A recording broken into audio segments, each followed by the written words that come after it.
जय श्री कृष्ण। मी ना आज तुम्हाला बघा सगळ्यांना आवडणारी चटकदार तर्रीदार अशी मिसळ करून दाखवणार आहे। तर आपण काय काय साहित्य घेतले ते पण पाहूया।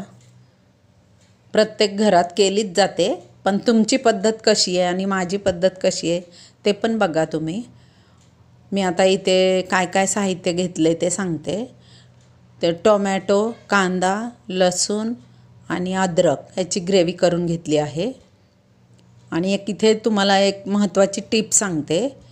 एक कोथिंबीर आणि त्याच्यामध्ये थोडेसे भाजलेले शेंगदाणे टाकून वाटून घ्यायचं। ते कशामुळे जेव्हा आपण रस्सा करतो ना चोथा पाणी होतो कधी कधी, मग ते एकजीव होण्यासाठी किंवा मिळून येण्यासाठी थोडेसे शेंगदाणे वापरायचे। अर्धी वाटी, अगदी छोटी अर्धी वाटी घेतले तरी चालतील। त्यामुळे ना रस्सा एकदम असा घट्टसर होतो आणि टेस्ट पण छान येते। आता हे दोन ग्रेव्ही घेतले आहेत, शेंगदाणे आणि कोथिंबीरची वेगळी ग्रेव्ही केली आहे। तेल टाकून मग चांगलं लाल फ्राय करून घ्यायचं।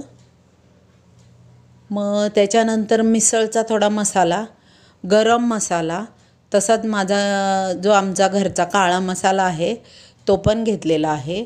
हळद, मीठ, हिंग, हे सगळं टोमॅटोची ग्रेव्ही आणि याची दोन्ही ग्रेव्ही एकत्र करून नंतर लाल मंद आचेवर तेल सुटेपर्यंत फ्राय करून घ्यायची।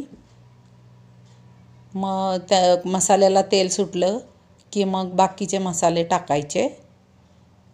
मग चांगले तेलामध्ये परतून घ्यायचे। तेल जरा जास्तच वापरायचं, मग त्यामुळे काय तर्री छान येते। आणि थोडी बेडगी मिरची पावडर असते ना कलर येण्यासाठी, ती पण थोडीशी वापरली आहे मी।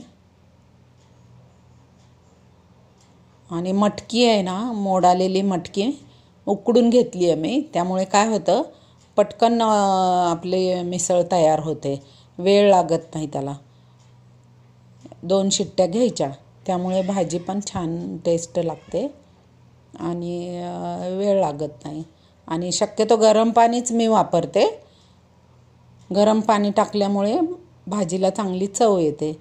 तर ही अशी माझी पद्धत आहे मिसळ करण्याची।